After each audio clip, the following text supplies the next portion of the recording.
because when we think of the stages of grief, we often think of death, right? Someone's dead. So Mm-hmm. you have to really adjust to something quite permanent. This person isn't coming back. And don't get me wrong, it's an incredibly complex, fallout after someone dies, and everyone has a slightly different but universal experience. The narcissistic person isn't dead. In fact, they might be living their best life. So this is a whole different game.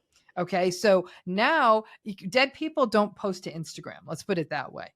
And so now you're walking in a world where you are grieving not just the loss of the routine, the belief in a future together, the hope for the relationship, the idea that even you could fix it. You're grieving all this. There's a loss of innocence. There's a loss of trust in yourself, in the world, in other people. There's a loss of belief in love. Like Yeah. you are losing tons of things. Now, when it happens like that, when we have grief about things that are not death, that, there's folks who called it disenfranchised grief. Some people have called it, like Pauline Boss has called it, ambiguous loss. So it's this idea that Right. you lose something, but the world doesn't acknowledge it as a loss. So like you're going through a divorce. I mean, people get divorced, and I think now we're getting smart to that, and we might even cut people slack in the wake of a divorce to consider that grief.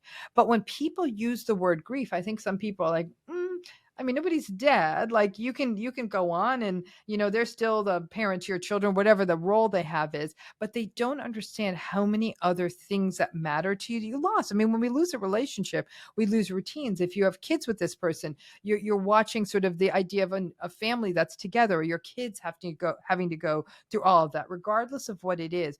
When it is not seen as loss, when it is not seen as grief, or your friends might even say to you, "You've been complaining about this marriage for years. You should be thrilled. Come on, get out there, start dating again." We would not tend to tell someone that if somebody just died.